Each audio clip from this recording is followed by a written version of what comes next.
যে কাজগুলো আমি নড়াইলের জন্য করেছি সেই তালিকাটা যদি আপনি ধরেন তাহলে শুধু একটা ইউনিভার্সিটি এখন বাকি আছে।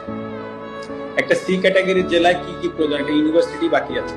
আমি আমার বাবাকেও বলে দিয়েছি যে এটার কোনো বিচার বর্তমান সরকার বা যারাই আসুক বা যারাই থাকুক বা আসুক, হ্যাঁ, তাদের কাছে আমি এটা নিয়ে কোনো বিচার চাই না।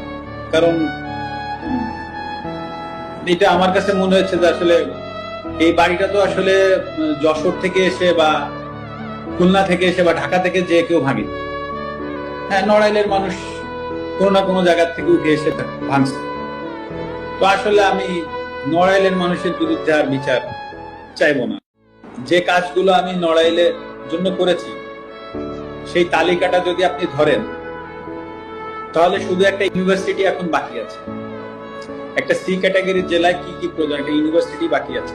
আমি আমার বাবাকেও বলে দিয়েছি যে এটার কোনো বিচার বর্তমান সরকার বা যারাই আসুক বা যারাই থাকুক বা আসুক, হ্যাঁ, তাদের কাছে আমি এটা নিয়ে কোনো বিচার চাই না। কারণ এটা আমার কাছে মনে হয়েছে যে আসলে এই বাড়িটা তো আসলে যশোর থেকে এসে বা খুলনা থেকে এসে বা ঢাকা থেকে যে কেউ ভাঙে। হ্যাঁ, নড়াইলের মানুষ কোনো না কোনো জায়গা থেকে উঠে এসে ভাঙছে। তো আসলে আমি নড়াইলের মানুষের বিরুদ্ধে আর বিচার চাইবো না।